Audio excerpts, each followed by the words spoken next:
turun tidak dengan penurun panas ya. Jadi demamnya dulu yang diselesaikan, baru jangan pasiennya yang mengeluh demam, baru kalian tanyakan langsung ada sakit kepala, ada nyeri menelan ya. Jadi harus demamnya dulu yang diselesaikan. Baru setelah kalian tanyakan tentang demamnya, baru kita mulai sistematis dari head to toe ya, dari kepala. Dari kepala baru tanyakan ada sakit kepala tidak, kemudian dari kepala kemudian ke leher ya, ada nyeri menelan tidak, gitu. Oke, jadi kita lihat untuk daftar tiliknya.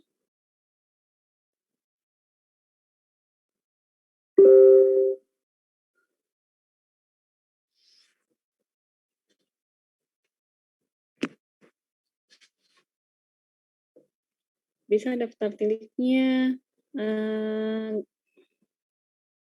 dibacakan ya, mulai dari ya Irda, coba bacakan dulu. Tadi dok, yang pertama itu mengucap salam, lalu pemeriksa berdiri dan melakukan jabat tangan. Yang Ya, kedua, jadi satu-satu ya. Ya. Mengucapkan salam. Sedapat mungkin kita menyambut pasien dengan hangat ya. Ini pertama kita mengucapkan salam, terus kita berdiri, jabat tangan kalau misalnya pasiennya itu muhrim ya. Kita jabat tangan. Kemudian lanjut.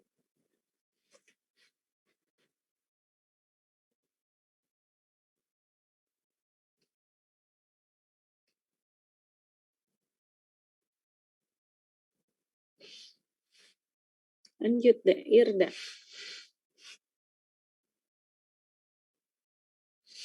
tapi dok, jadi yang kedua itu mempersilahkan duduk berseberangan atau berhadapan.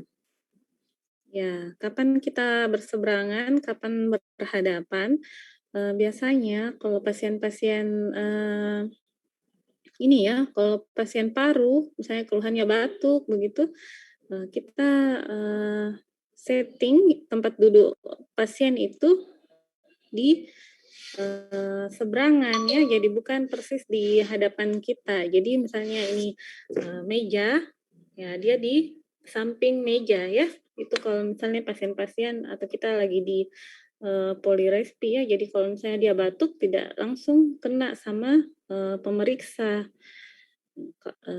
Tapi sekarang kan sejak COVID biasanya kan ada ini ya, ada pembatas di meja atau pasien sama dokter sudah menggunakan masker.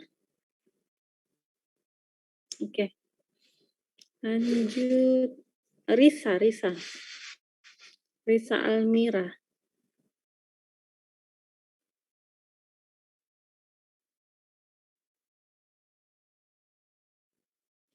Oke, lanjut.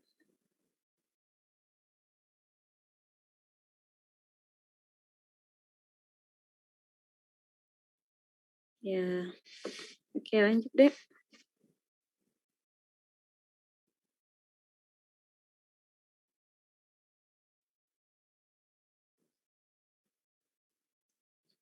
Ya. Jadi ini ya, kita respon yang baik itu walaupun ada nanti kalau sudah jadi dokter, kalau misalnya ada masalah ya, ada masalah di luar, jangan sampai begitu kita terima pasien itu kelihatan. Jadi kelihatan dari mukanya kita jadi lemas begitu. Ada pasien kita, bagaimana Ibu? Jadi harus ada respon yang baik, bersantai, rileks, jangan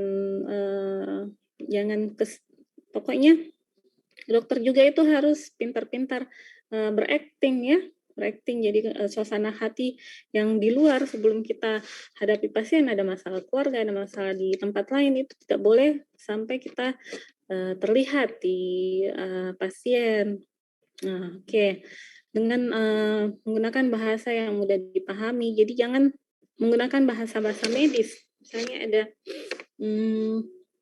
bahasa medis, apa ya, misalnya ada ini Ibu, ada gastritis, begitu ya. Ya, sedapat mungkin kita menggunakan bahasa yang gampang dimengerti sama pasien, jangan menggunakan istilah-istilah. Kadang-kadang kita tidak sengaja karena sudah terbiasa menggunakan bahasa medis. Bagaimana anunya Ibu, bagaimana mixinya, itu kan tidak dimengerti. Ya, harus jelas dengan menggunakan bahasa yang gampang dimengerti. Oke. Nur Iza.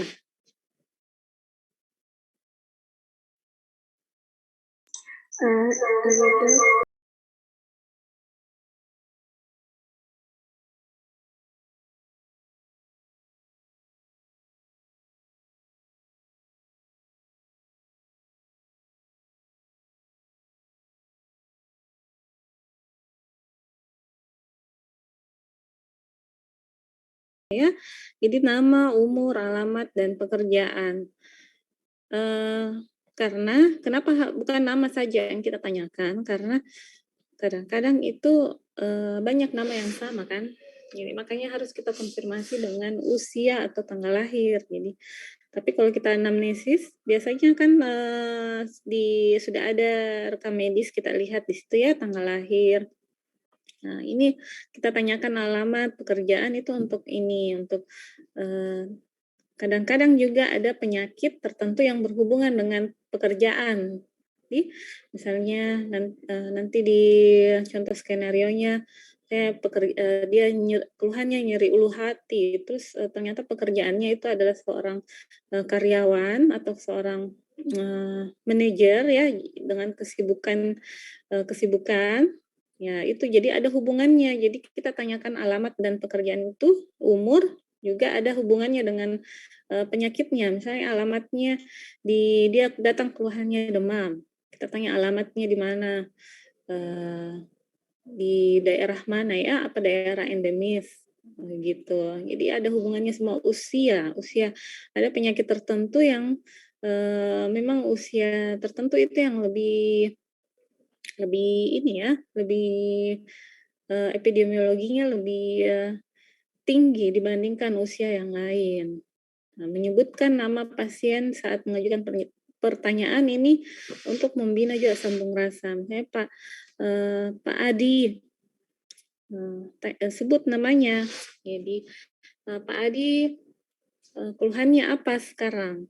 Jadi ada juga itu biasa pasien kalau kita tanya keluhannya banyak yang dia sebut. Misalnya dia sudah bilang, apa keluhan Pak Ibu? Dia bilang, oh ini dok, saya demam, sakit kepala, sakit perut, tidak mau makan, tidak susah minum. Nah itu biasa kita harus tahu yang mana sebenarnya dia keluhan utama. Nah, untuk bedakan itu keluhan utama dengan apa semua yang dia sebutkan itu, kita harus tahu keluhan utama itu apa keluhan yang sampai bikin dia datang ke rumah sakit atau ke praktek, ya. Jadi ada juga itu, ada pasien begitu yang sering dia sebut semua langsung. Ada juga pasien, jenis-jenis pasien kalau nanti ditanyakan baru dia menjawab. Gitu. Jadi kalau dia sebut semuanya, ini dok, saya demam, sakit kepala, sakit menelan. Nah, apa yang kira-kira yang buat dia datang ke rumah sakit? Nah, mungkin demamnya yang baru kita tanyakan lebih lanjut. Oke.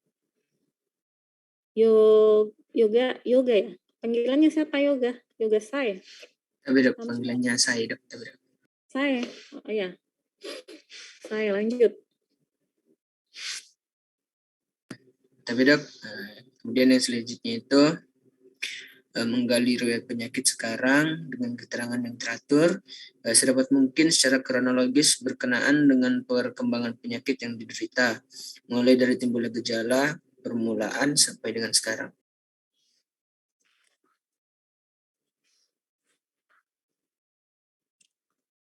Ya, oke ya. Jadi itu tadi yang saya sampaikan. Jadi jadi keluhan utamanya dulu yang kita gali. Keluhan utamanya yang kita gali. Jadi misalnya dia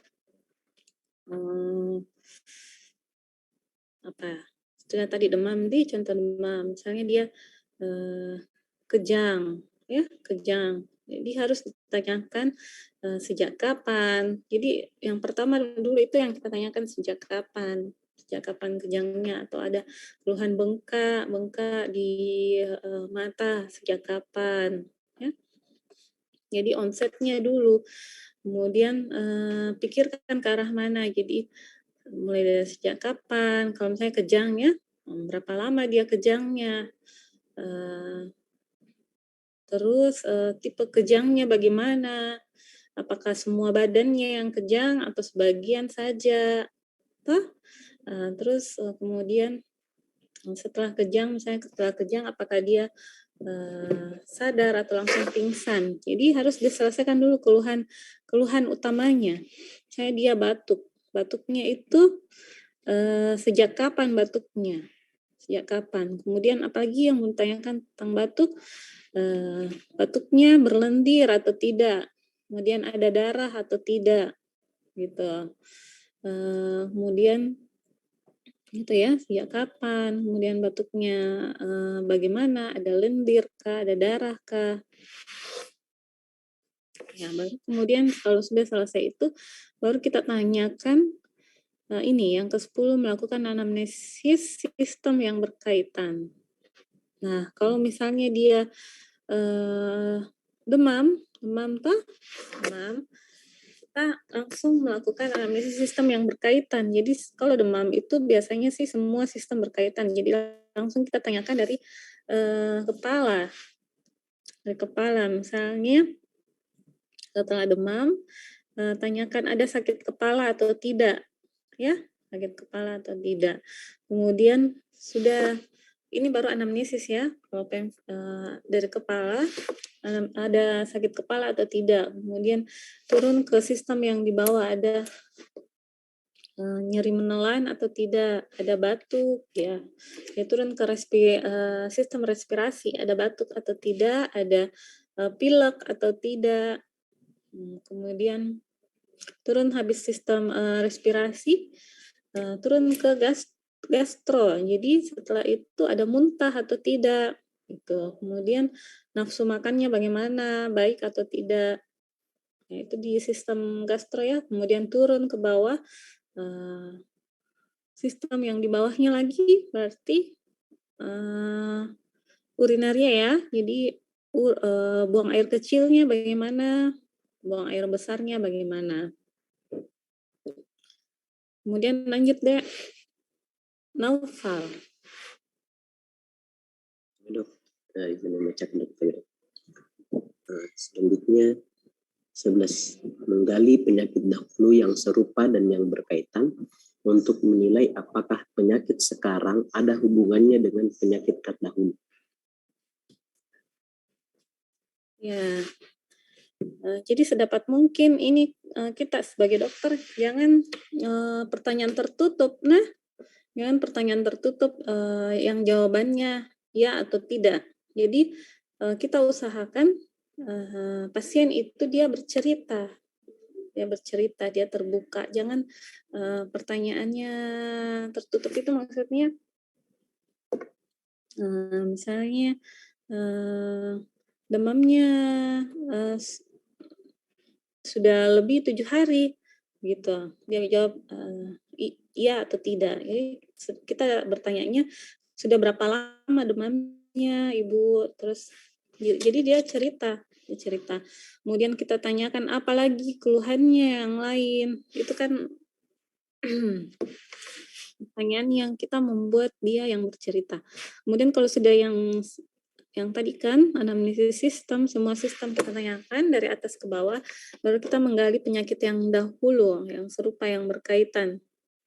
Nah, kita arahkan, misalnya pasiennya kita curiga ke arah malaria. Jadi kita tanyakan sebelumnya pernah seperti ini atau bagaimana, ya? Apakah ada penyakit dahulu yang sebelumnya pernah, mungkin dia kena malaria kah? Ataukah misalnya pasien, saya pasien ini ya, batuk gitu, batuk. Sebelumnya pernah batuk juga Kak? Untuk menyingkirkan, untuk tahu apakah ada hubungannya dengan yang penyakitnya yang sekarang. Kemudian lanjut Dek. Naufal. Dok, Lagi. yang ke-12 menggali penyakit keluarga dan lingkungan dengan cara menanyakan apakah ada anggota keluarga yang menderita atau pernah menderita penyakit atau gangguan yang sama. Dok. Ya. Oke. Ini juga ya. Menggali penyakit keluarga. Ini misalnya pasien datang dengan kita curiga ke arah DM, kita tanyakan, ada keluarga yang ini, ada ibu atau bapak yang penyakit gula. Jadi biasa kan dia enggak tahu penyakit DM apa, jadi kita tanya, penyakit gula ada enggak? Ibu atau bapak atau saudara. Lingkungan, tanyakan lingkungannya, misalnya penyakit-penyakit infeksi, DBD, harus ditanyakan di sekitar rumah ada yang kita tahu ada sekitar rumah yang masuk ke rumah sakit karena DBD, itu untuk mengetahui apa hubungannya juga, apa ada hubungannya dengan penyakitnya. Sama dengan riwayat alergi obat itu, riwayat alergi lainnya, jadi misalnya pasiennya ada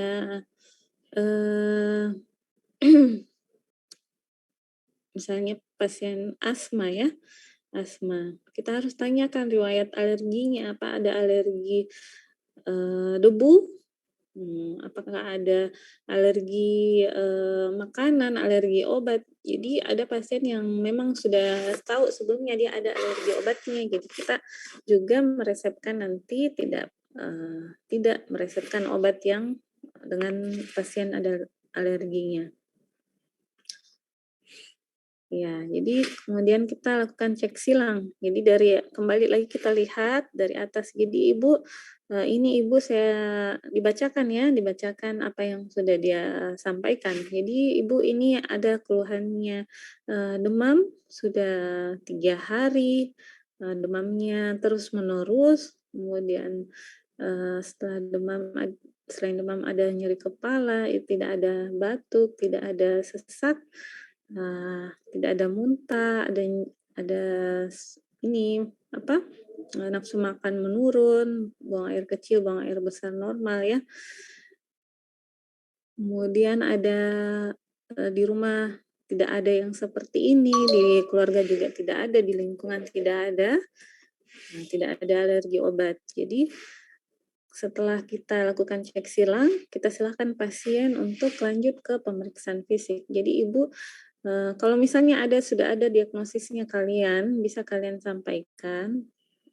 Jadi Ibu dari tanya jawab tadi, kemungkinan Ibu menderita, Ibu penyakitnya ini, misalnya curiga ke DBD, tapi untuk menegakkan ini diagnosisnya, kita perlu dulu pemeriksaan fisik. Jadi silahkan Ibu untuk baring untuk melanjutkan pemeriksaan selanjutnya, ya. Jadi seperti itu deh. Oke, lanjut dibawa lagi. Melakukan cek silang. Ya, ini apa ini? Dok.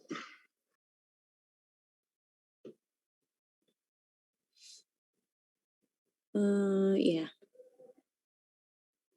Jadi kurang lebih sama ya ini tadi ya.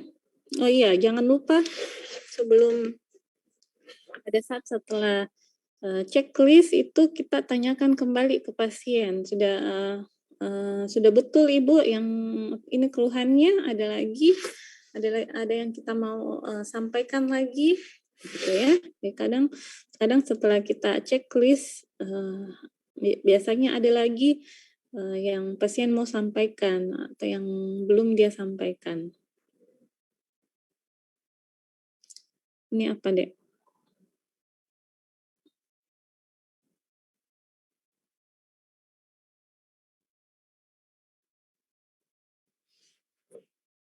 Ya, oke, coba Amanda.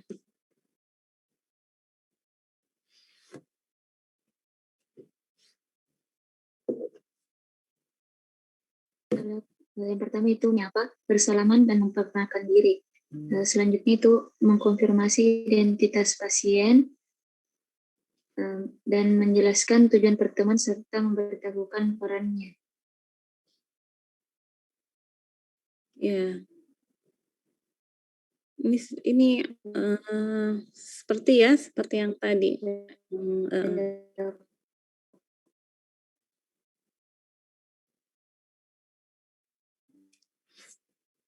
Oke. Lanjut, Dek. Yang keempat yaitu memberikan penjelasan tentang beberapa alternatif, misalnya jenis alat kontrasepsi dan pengobatan, memberikan penjelasan tentang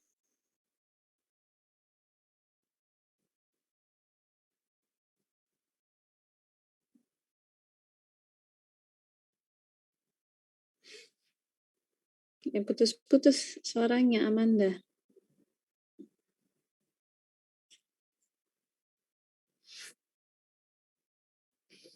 Dok, izin off-cam dok karena jaringan tidak stabil dok. Kalau misalnya open mic, oke.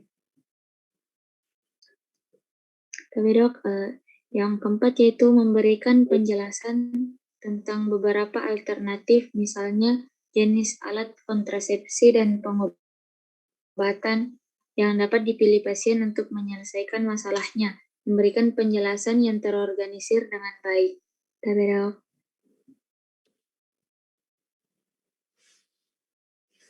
Ya. Oke, jadi ini konseling ini biasanya kita lakukan kalau misalnya pasien datang, misalnya mau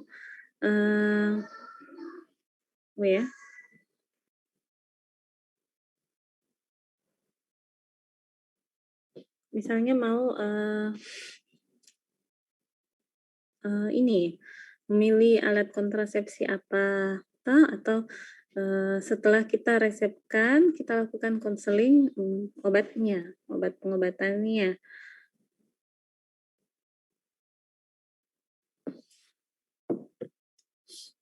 Ya, jadi kita harus jelaskan keuntungan sama kerugian dari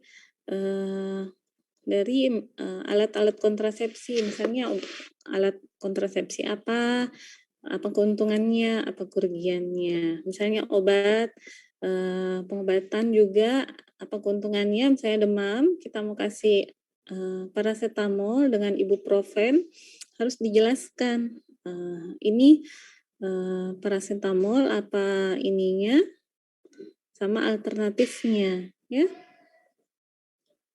Keuntungan dan kerugian dari masing-masing alternatif pengobatan atau alat kontrasepsi.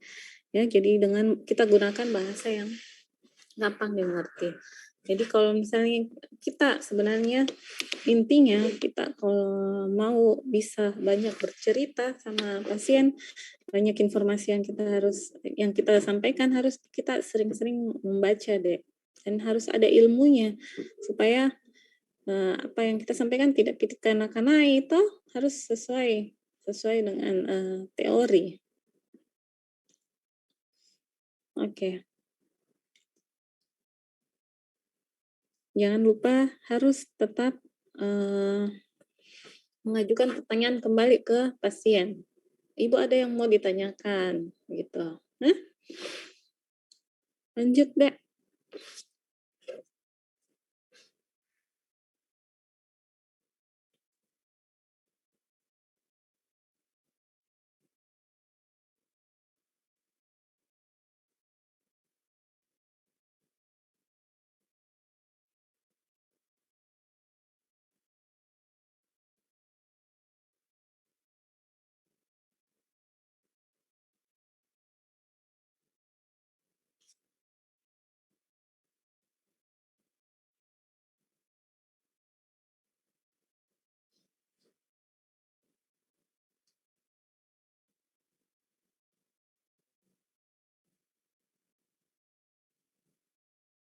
Ya, apa itu, Dek? Dibawanya lagi.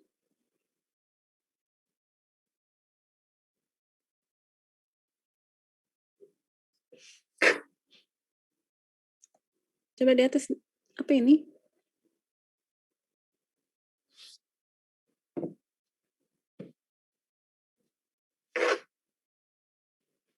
Oh, masih ada sambungannya di bawahnya ya?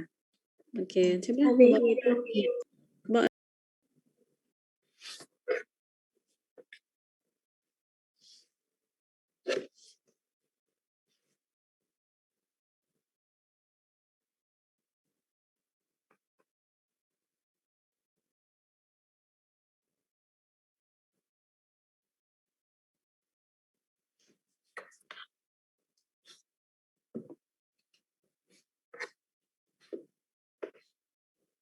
Ya, oke. Jadi ini konseling. Kita harus memberi kesempatan terhadap, ya. Jadi setelah bertanya kita kasih kesempatan keluarga untuk berpikir. Misalnya akhirnya dia mau kontrasepsi pil kah atau suntik kah? Ya, jadi harus ada kesempatan untuk pasiennya berpikir. Oke.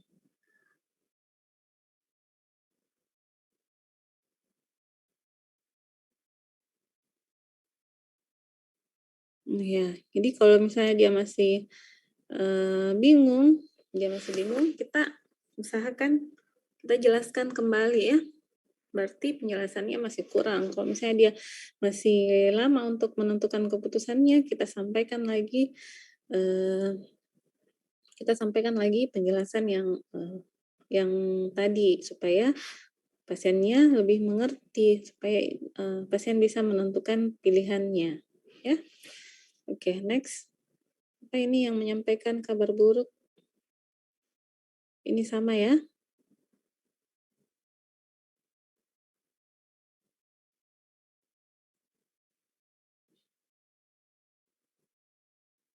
Lagi dibawa, Dek.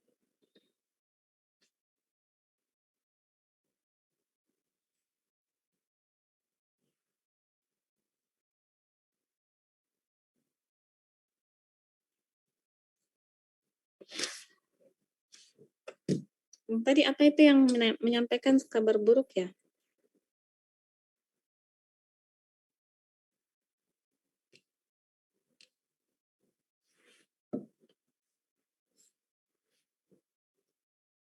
Tunggu ya.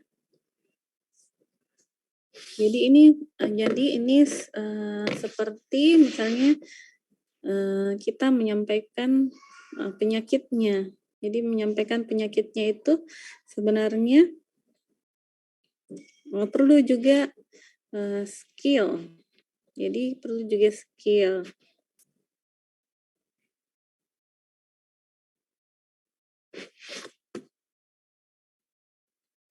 Tapi biasanya ini kita sampaikan kalau misalnya sudah ada hasil pemeriksaan ya. Jadi kadang-kadang memang 80% kita bisa tahu penyakitnya apa, tapi tetap 20%-nya itu harus tetap dilakukan untuk tahu memang ini apa diagnosisnya. Ya. Oke, coba dibaca dulu kembali ke Irda ya, dari nomor 5 saja. Dok, jadi yang kelima itu menanyakan pasien ingin mendengarkan sendiri atau perlu pendampingan. Yang keenam, menanyakan pasien mengenai hal-hal yang telah diketahui dan alasannya terhadap masalah yang dialami. Yang ketujuh, menanyakan sejauh mana informasi tentang masalahnya yang ingin diketahui oleh pasien. Apakah pasien ingin mengetahui secara umum atau mendalam? Yang kedelapan, menjelaskan informasi secara sistematis dengan bahasa yang sederhana, mudah dimengerti, dan menunjukkan empati. Yang kesembilan, menanggapi komunikasi nonverbal yang ditunjukkan oleh pasien dengan mempertimbangkan perasaan, keprihatinan, dan nilai-nilai yang dianutnya. Yang kesepuluh, memberikan waktu pada pasien untuk bereaksi, atau dengan cara hening atau berdiam diri sejenak. Yang ke-11, mendorong pasien untuk memberikan tanggapan serta mengungkapkan. Tabe dok.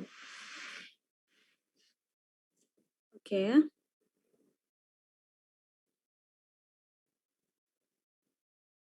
Berarti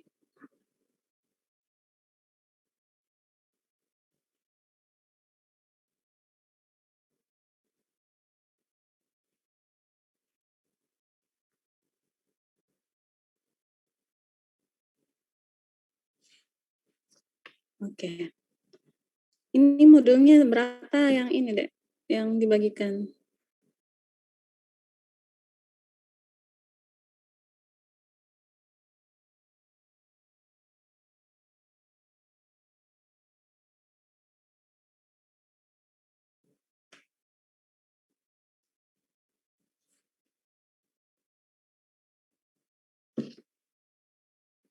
Ya, jadi oke kita lanjut dulu. Jadi misalnya kita tahu pasien sudah ada hasil pemeriksaan lab dan ternyata hasilnya itu ternyata hasilnya dia CA ya. Nah, kita ada hasil lab kita pegang. Kan biasanya pasien tidak tahu, ada tulisan di situ tapi tidak tahu artinya. Jadi dia datang untuk memperlihatkan hasil lab. Terus kita tanyakan ya, apakah dia ingin dengar sendiri atau perlu ada keluarga yang mendengar. Jadi sebaiknya itu pasien yang kita tanyakan. Kalau dia ingin didampingi sama keluarganya, ya boleh. Terus menanyakan pasien mengenai hal yang telah diketahui, ya. Biasanya hasil pemeriksaannya itu mereka tidak tahu pasti ya, karena biasanya hasilnya itu pakai bahasa-bahasa medis. Jadi kita harus menyampaikan, kita tanyakan dulu, ibu kita sudah tahu ini hasil pemeriksaannya belum? Ya, untuk kita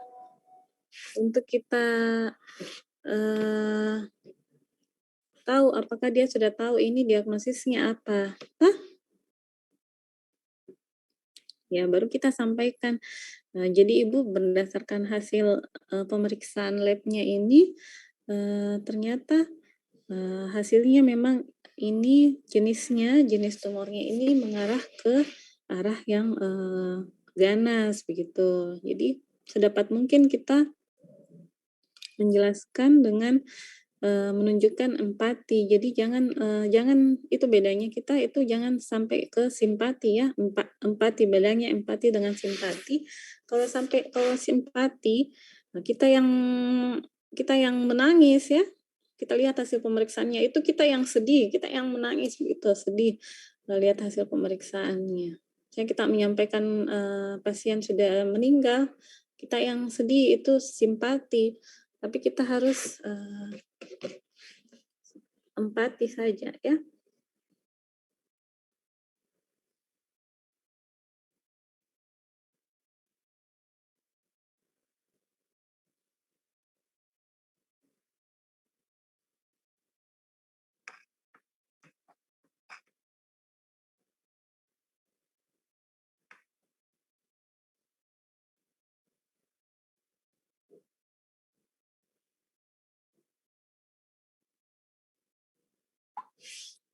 Oke, next di bawahnya, Dek.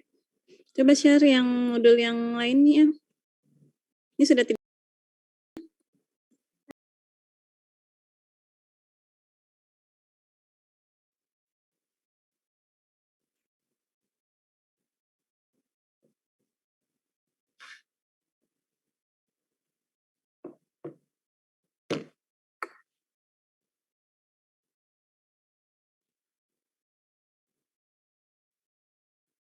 Oke, ini yang anamnesis, Dek.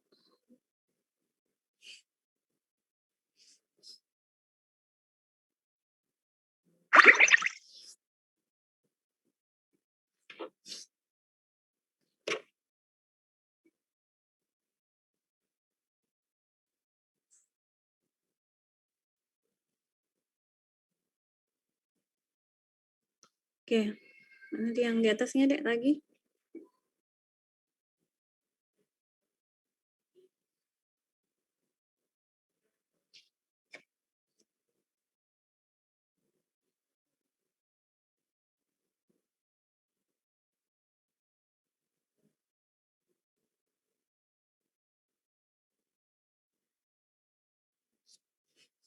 Ini sudah ya tadi, Dek. Mari kita tanyakan identitas, keluhan utama. Nah, riwayat penyakit sekarang. Nah,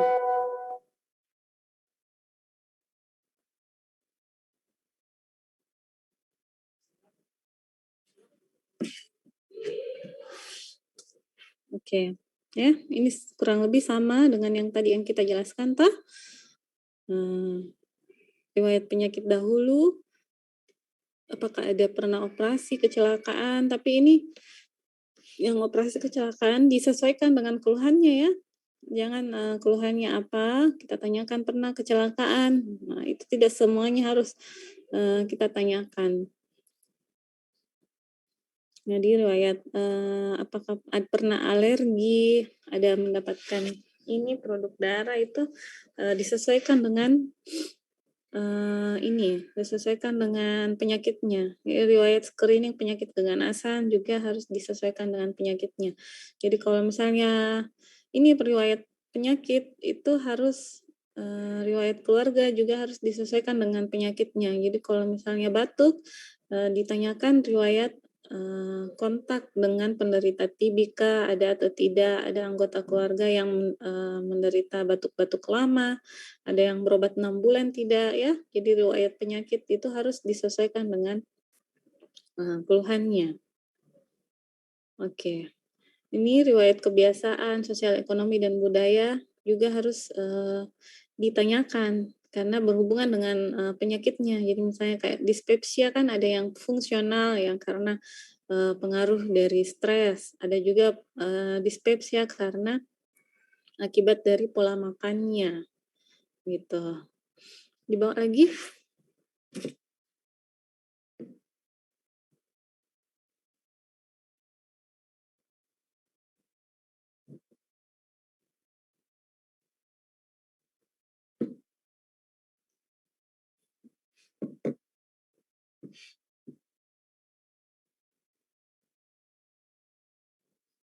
Oke ya.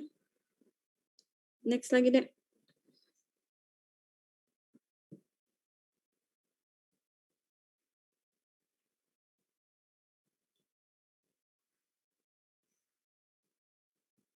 Dibawa lagi, next lagi.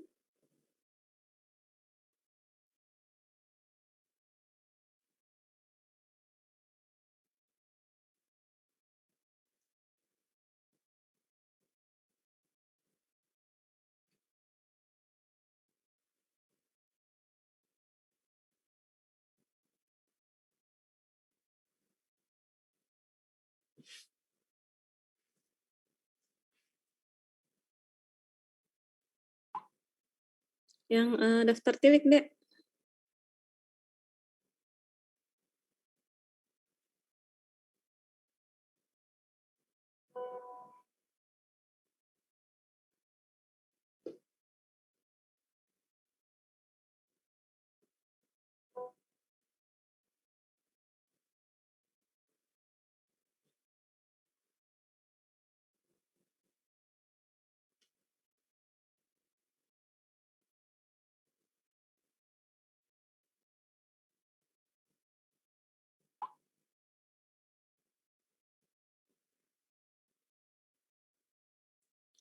Oke. Dibawa yang daftar tiliknya.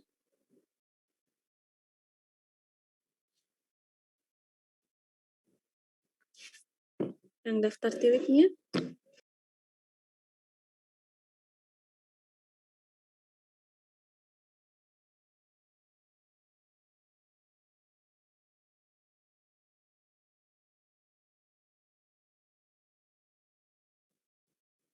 Yang tadi saja, Dek. Ini. Tapi Dok, ini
Yang modul yang satunya deh, yang modul 1 yang tadi.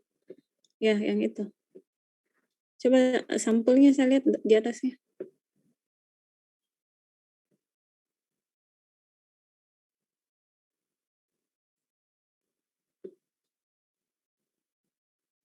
Ini dari ini ya.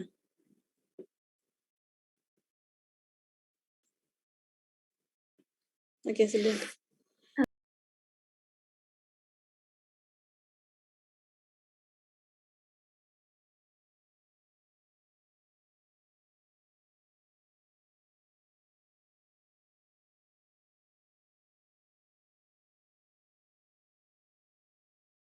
Iya, jadi itu saya bilang kenapa ini ada agak beda yang ini ya. Berarti yang sebenarnya itu yang terakhir ya. Tapi iya dong. Jadi yang tadi itu yang tapi enggak ada ya yang daftar tiliknya kalian ini.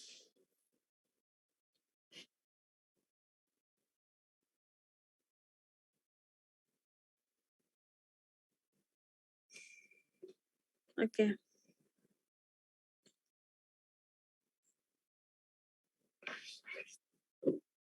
Berarti yang terbaru saja deh yang kalian pelajari ya. Yang terbaru saja. Yang ini saja.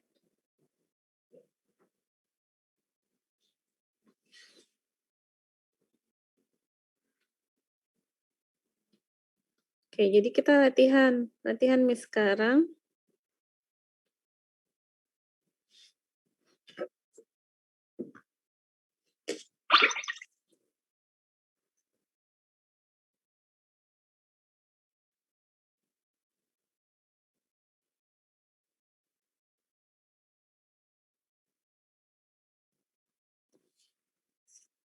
Kita latihan ya. Coba kita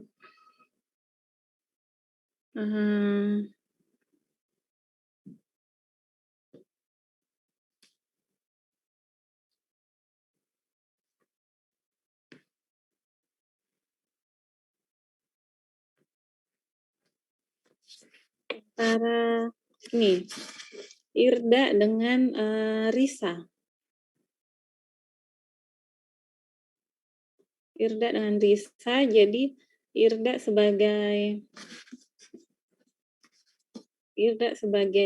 dosen dokter ya, sebagai dokternya, nanti Risa sebagai pasien. Risa baca dulu yang contoh skenarionya.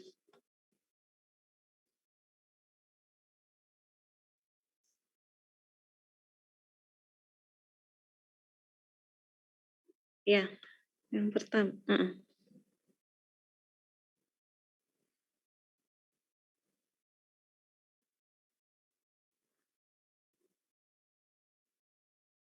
Ya, baca dulu dalam hati saja. Baca dalam hati. Kemudian ininya ditutup saja ya. Stop share dulu. Oke. Jadi nanti Irda yang berperan sebagai dokter, nanti Risa coba baca skenarionya. Jadi nanti kamu yang jawab kalau misalnya ada yang Irda tanya anamnesis.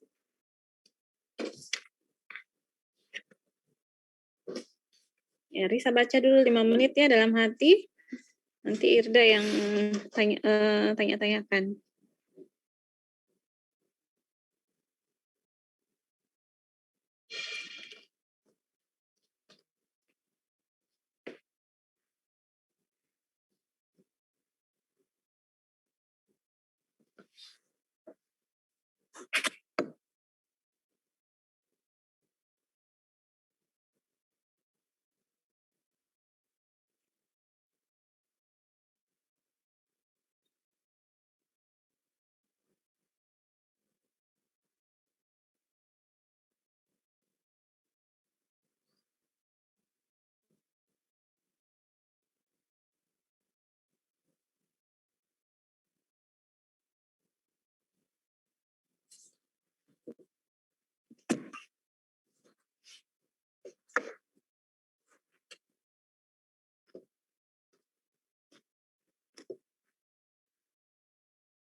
Sudah?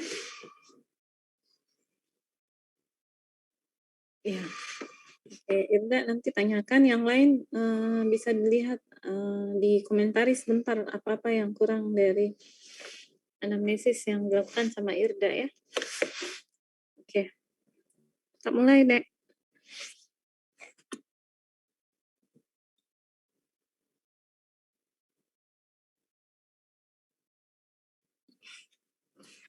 Jadi Risa sebagai pasien, jadi masuk dulu ke praktek.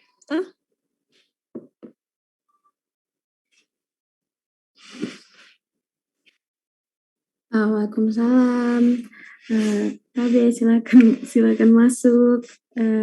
Duduk Ibu. Ya, jadi perkenalkan nama saya Dr. Irda Fifa Rahmat yang menjaga di klinik pada siang hari ini. Kalau boleh tahu, saya siapa nama Tak? Umur Tak berapa?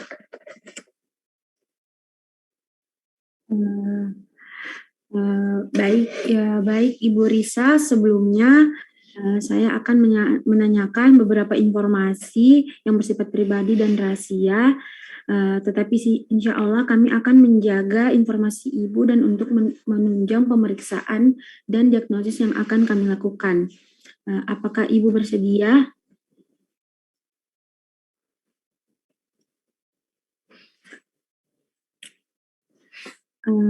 Jadi apa keluhan Tak? Apa yang kita rasakan belakangan ini?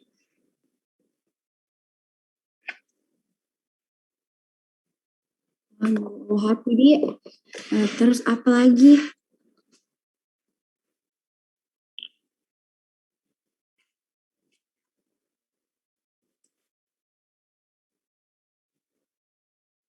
Berapa kali Ki muntah?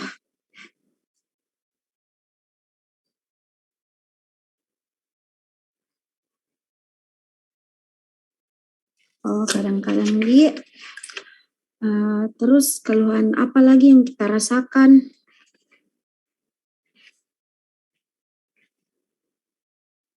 Sakit kepala Li.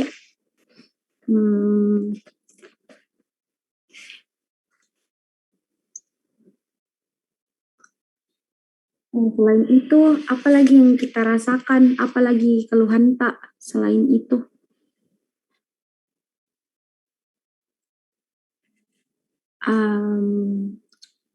Sebelumnya pernah Ki terkena pernah Ki alami seperti ini? Nyeri ulu hatinya hilang timbul atau sesering apa begitu?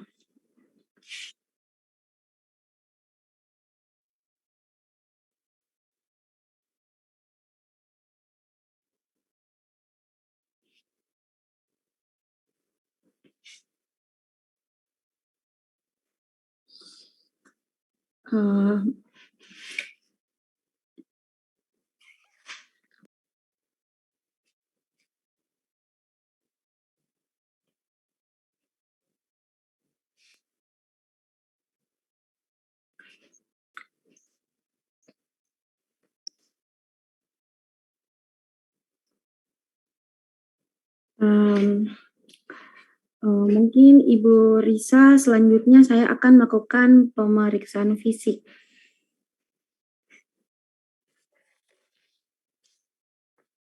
Oke. Yang lain ada yang komentar ya? Coba Nur Iza.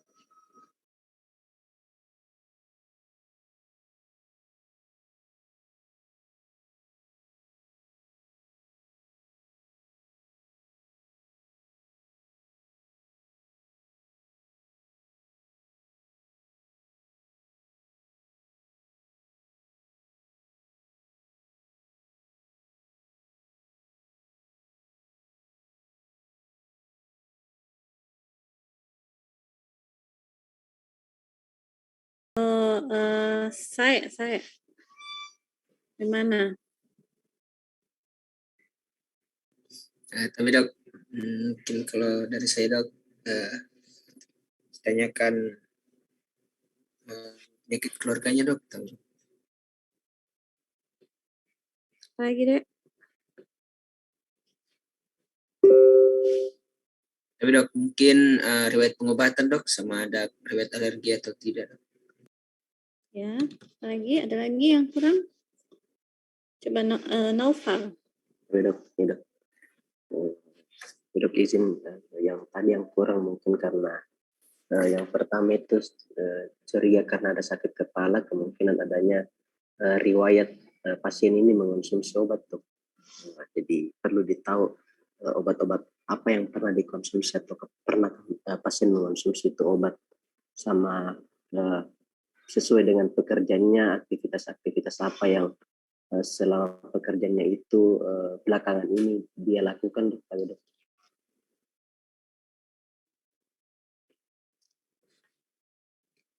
Amanda? Tapi dok, kalau saya dok, faktor-faktor karena ulu hatinya yang nyeri dok, jadi mungkin faktor apa yang terakhir dia makan bisa juga ditanyakan, apakah dia juga tidak bisa kalau makan terlalu pedas ataukah sudah mengonsumsi makanan yang terlalu pedas ataupun agak kecut dok, tapi dok. Oke. Jadi tadi saya nilai ya Irda ini anamnesisnya kurang sistematis ya, tidak sistematis. Jadi pertama dia tanyakan dulu, sudah Risa tadi bilang keluhannya nyeri ulu hati, kenapa langsung ditanyakan apa lagi ya? Nggak bisa langsung ditanyakan apa lagi kalau kita sendiri belum selesai menggali dulu keluhannya. Jadi kita gali dulu semua keluhannya. Jadi nyeri ulu hatinya, oh nyeri ulu hati ya Ibu sejak kapan ya? Jadi pertanyaan yang pertama kita tanyakan dulu sejak kapan, jangan langsung tanyakan apa lagi keluhannya yang lain. Jadi apa keluhannya yang dia datang itu yang kita gali sampai tidak ada lagi apa yang kita mau tanyakan di situ. Jangan misalnya sudah pindah ke sistem lain, kita kembali lagi ke nyeri ulu hatinya. Misalnya sudah kita tanyakan ada demam, baru kita pindah, oh nyerinya itu kapan mulai nyeri, nyerinya itu bagaimana rasa, di daerah mana, lokasinya di mana. Jadi kalau misalnya dia bilang nyeri perut itu onsetnya dulu, kemudian lokasinya, jangan lupa tanyakan lokasinya di mana. Bisa kita tunjukkan di mana Ibu lokasinya, mana. Terus sudah onset, lokasi, durasi, misalnya nyerinya itu seperti bagaimana nyerinya kita rasa, apa seperti kayak ditusuk-tusuk kah, atau nyerinya kayak ditekan, jadi harus selesaikan dulu itu keluhan nyeri ulu hatinya. Apa yang memperberat sama meringankan itu keluhannya. Jadi itu nyeri ulu hatinya Ibu kalau kita makan kah atau biar tidak makan. Tetap nyeri, terus menerus kah nyerinya. Sama kalau demam ditanyakan, demamnya itu terus menerus atau tinggi, sore saja baru dia tinggi. Ya. Irda, sudah ini ya. Jadi selesaikan dulu semua keluhan utamanya. Nah, kan ini dia keluhannya ada nyeri ulu hati. Dia sejak kapan? Nanti kamu sudah tanyakan keluhan, ada keluarganya ini, ada sakit ini, ada keluhan lain, baru dia sampaikan, baru Risa menyampaikan ini sudah 3 hari, dok, memberat 1 hari.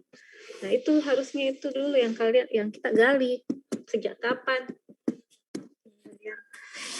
Misalnya dia sudah bilang sejak 1 bulan dok, oh sejak 1 bulan, tapi kapan mulai kita rasa semakin berat? Nah itu diselesaikan sejak kapan dulu. Kemudian di daerah mana ya, lokasinya di mana?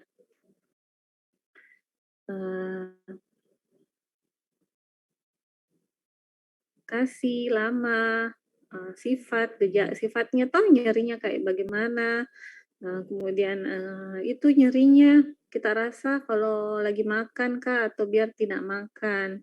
Baru sudah itu bertanya nih dari atas ke bawah. Ya, ada demam. Kalau dia bilang ada demam, demamnya lagi yang kalian tanyakan ya. Kalau demam, oh iya ada demam. Sejak kapan demamnya? Lebih tinggi, terus menerus demamnya turun tidak pakai penurun panas atau tetap demam. Baru sudah demam, tanyakan lagi ada batuk atau tidak. Kalau misalnya dia batuk, ada batuk, batuknya lagi kalian tanyakan ya, batuknya lagi yang kalian selesaikan. Batuknya itu bagaimana? Ada lendir atau darah atau tidak ada pilek. Kemudian sudah itu baru buang air kecil, buang air besarnya, gitu.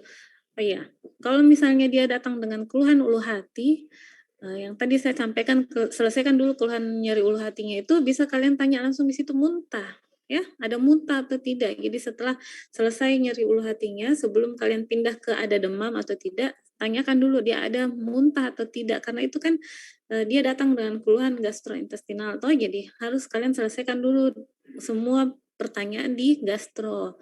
Ada muntah atau tidak, bagaimana makannya, mau bisa dimakan atau tidak ya, baru pindah ke demam, baru pindah ke batuk, baru pindah ke buang air kecil, buang air besar, baru sudah itu tanyakan riwayat penyakit sebelumnya dulu. Jadi riwayat itu penyakit sebelumnya dulu dia, kemudian riwayat keluarganya ada tidak, keluarganya yang menderita yang sama, lingkungannya kan, baru tanyakan riwayat alergi, riwayat dirawat, riwayat ini riwayat pekerjaan bisa masuk di riwayat lingkungan sosial sebelumnya. Oke?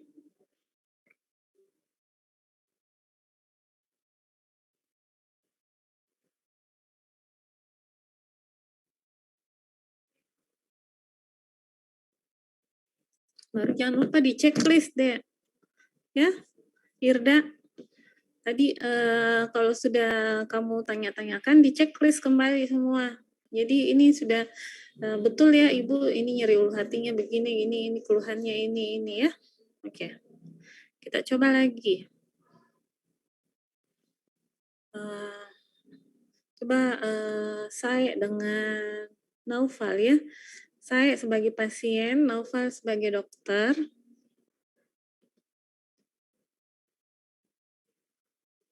Kita coba dulu skenario yang sama ya. Yang sama saja yang tadi. Coba dok. Sudah baca ini ya? Sudah baca tadi skenario-nya ya? Ini ya. Coba